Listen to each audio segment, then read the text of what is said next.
कुछ लोग कहते हैं कि वक्त के साथ सब कुछ ठीक हो जाता है, लेकिन कुछ राज वक्त के साथ और गहरे हो जाते हैं। ये कहानी है ऋषभ की, एक सिंपल सा लड़का और एक ग्रुप ऑफ फ्रेंड्स का हिस्सा, और उसकी जिंदगी में आई एक लड़की जिसका सच उसकी आंखों के प्यार से ज्यादा खून से भरा था। 2 साल पहले जेवियर कॉलेज में एक नई लड़की का एडमिशन हुआ। नाम था आरोही व्लादिमीर। रोमानिया से ट्रांसफर, पेल स्किन, आइसी ग्रे आईज और एक ऐसी पर्सनालिटी जिसमें दर्द भी था, डिस्टेंस भी। सब क्यूरियस थे, फॉरेन लोग, mysterious aura, coffee invites, group parties, study group. लेकिन आरोही सबको पोलाइटली इग्नोर करती थी। एक लाइन थी जो वो हमेशा कहती थी, शाम का वक्त मेरे लिए नहीं।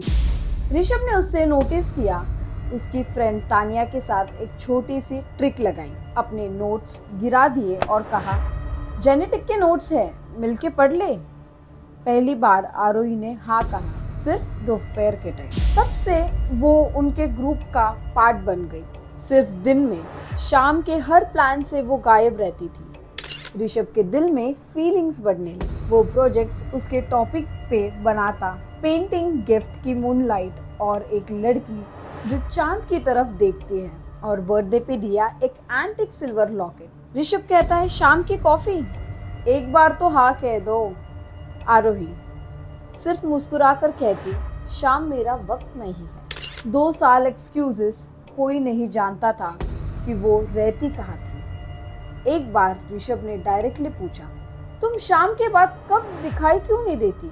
आरोही ने कहा, कुछ लोग सिर्फ रोशनी में ही जी पाते हैं। एग्जाम के एक दिन पहले आरोही अपनी एक इम्पोर्टेंट बुक भूल गई। ऋषभ ने कहा, मैं उसके घर जाके दे दूंगा, पेरेंट्स से भी मिल लूंगा।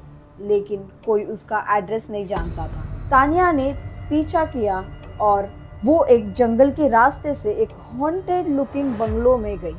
अगली शाम ऋषभ उस एड्रेस पे गया, बुक के साथ। बेल बजाई, दरवाजा खुला, वो अंदर चला गया। एंटिक फर्नीचर, कैंडल वैक्स की बू, फेंट ब्लड स्मेल।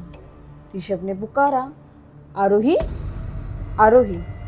किचन में गया और फिर Aarohi crouched over a dead cat, bleeding, blood dripping and eyes glowing red. Book हाथ से गिर गई। तुम यहाँ क्या कर रहे हो? आरोही चिल्ला उठी। ऋषभ भागा, बेडरूम में छुपा, लॉक किया। मैं तुम्हें हर्ट नहीं करना चाहती थी, पर तुमने देख लिया, अब तुम नहीं जा सकते। वो वार्डरोब के पीछे छुपा था।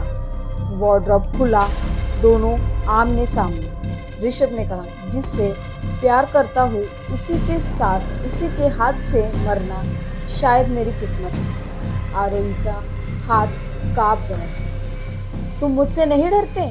ऋषभ ने कहा, तुम मॉन्स्टर नहीं हो आरोही, तुम इंसानियत ढूंढ रही हो। आरोही रोती है, मैं ऑर्फनेज में पली हूँ, मुझे नहीं पता कैसे वैम्पायर बनी। चर्च के गेट पे छोड़ दिया गया था। ऋषभ उसका हाथ पकड़ता है और कहता है, तुम अब अकेले नहीं हो, मैं तुम्हारे साथ हूँ। मैं ब्लड बैंक में काम करता हूँ, जो ब्लड रिजेक्ट हो जाता है वो तुम्हारी भूख मिटाएगा। तुम सेफ हो सकती हो बिना किसी को हर्ट किए। वरांडे में दोनों बैठे हैं, चांदनी रात, हवा चल रही है। आरोही कहती है, तुम पहले इंसान हो जो मुझसे नहीं डरा। ऋषभ कहता है, और तुम पहली वैम्पायर हो जिससे मैं प्यार करता हूँ। कुछ कहानियाँ सिर्फ हॉरर नहीं होती है, वो एक मॉन्स्टर के दिल में इंसानियत के लिए जगह बन जाने की कहानी होती है, और एक इंसान के दिल में ऐसी मोहब्बत जो राज भी समझे और उस राज के साथ जिंदगी भी बिताए।